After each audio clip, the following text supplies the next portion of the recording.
Hey guys, welcome to Surf and Show. I'm Noel Salas, and today is episode 1 of our How to Surf Better series, and the new topic is backside floaters. This is going to be fun. Sit back, get your favorite drink, enjoy the show. Now, if you're new to our tutorials, we have an extensive library covering multiple topics where each topic is a series. So we'll put the first episode out on YouTube, free of charge for all to enjoy. But to unlock the exclusive content as we go deeper, it gets more advanced in each topic, you just become a patron. And it's pretty simple. You click the link below, you pay $5 for the month, and it unlocks this extensive library. All right, enough about that. Let's have a look at a few waves and see what we're working on in this episode. Now, beautiful line to this wave. I'm gonna float this first section. I'm gonna get a couple of quick speed snaps, getting me down the line, but my focus here is look at my trailing arm coming forward. Each floater is going to maximize speed and get me down the line. Let's slow it down and look at it again. Now, as I set up this first floater, look at my weight distribution. A lot of my weight's on my back foot just to get the nose up on top of the lip, and then I start to shift my weight forward. Let's get in close and look at where my arms are. You see how they're in front of me? Well, that also is going to open my shoulders and my hips, so that way everything is pointing down the line. I can also see everything down the line. I can also see a landing spot. And then I want to point out that my back leg is driving into my front leg to maximize shifting my weight forward to even out my weight so I can maximize speed on this floater to get down the line.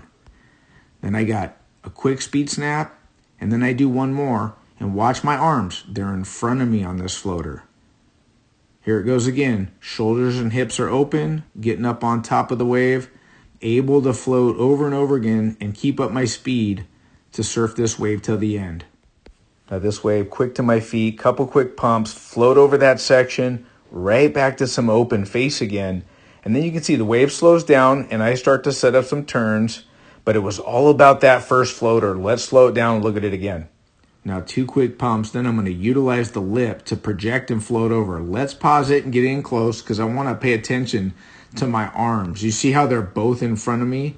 As I get up on top of the lip here, it really opens my shoulders and my hips to being down the line. And then when I get on top of the wave, I'm going to even out my weight.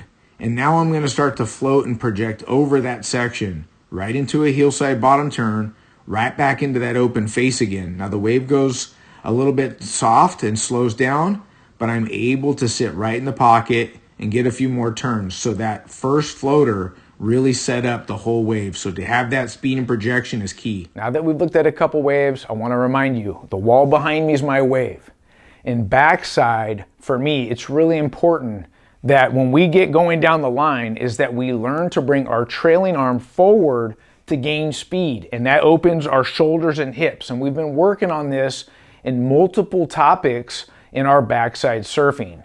Now, intermediate and advanced surfers I see really struggle with, they always surf with their back to the wave. And I know that's why it's called backside, but you can't get much of a maneuver done with your back always surfing to the wave like this. So it's imperative that we work on getting this trailing arm, whether we're doing a bottom turn, top turn, or floaters, to come in front of us.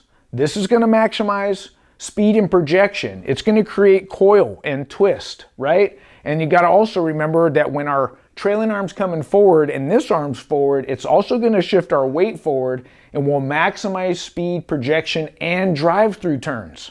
Okay, so with this being my wave number 1, I did multiple floaters with a couple speed snaps. So it was all about projecting and getting down the line. My focus is I come in shallow on the first floater, meaning I'm not at the bottom of the wave doing a big bottom turn, deep bottom turn. So I'm actually coming in somewhat shallow and I want to float that first section.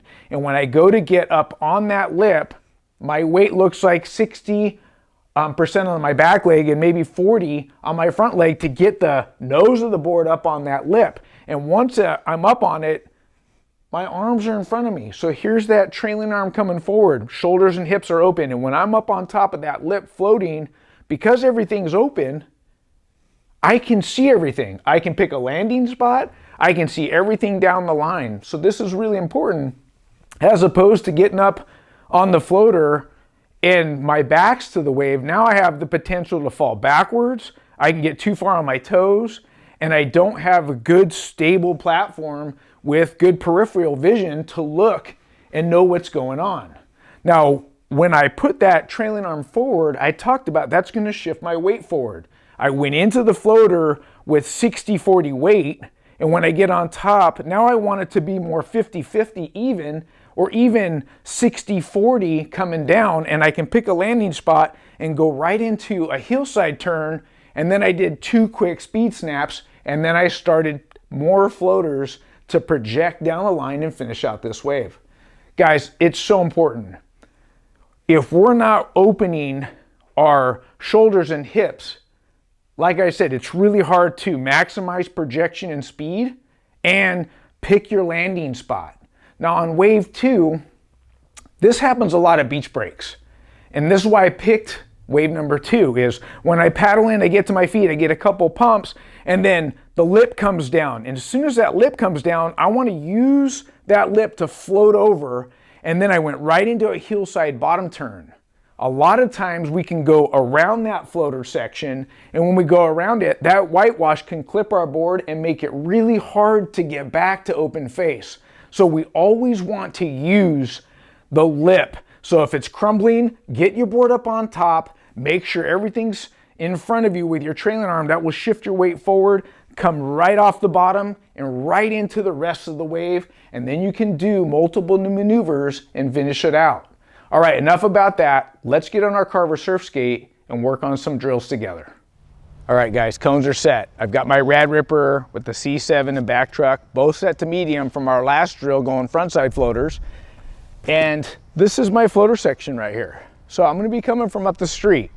And when I come up in here, I wanna kind of come in diagonal or shallow like I've been talking about. And remember, it's gonna be really hard for me to demonstrate a 60-40 when I get on top. So our real focus here is learning to use this trailing arm to come forward to open the shoulders and hips.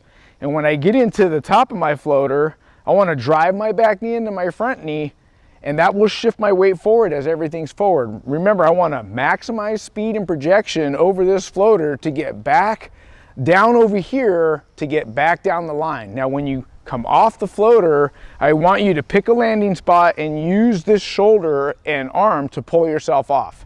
All right, guys, this is how I want you to set up your cones. We're gonna do 2 paces across here and drop a cone, and then we're gonna do 3 paces here and drop a cone. When you come into this floater, I want you to come in shallow, like I mentioned. So I don't want you coming in straight here and practicing your shifting your weight and everything. I want you to come in just like when we're surfing, and when you come out or off the floater, I want you to come more diagonal. So no cones on the outside. Let's just get used to getting that trailing arm forward, shifting the weight forward to maximize speed down the line. All right, so this is our first pass. I want you to work on it like you're surfing backside. So I want you to trailing arm forward, come up, float, pull yourself off. Pump for speed, backside. Come in shallow, get that arm up top, pull yourself off. Going backside, come in shallow, up on top, pull myself off. Coming in shallow, up on top, pull myself off. All right, as you continue to work on this drill, remember, trailing arm forward, get nice and low, drive that back knee to that front knee so we can shift our weight forward and try and generate speed on top of the barrel, and then be purposeful in pulling yourself off.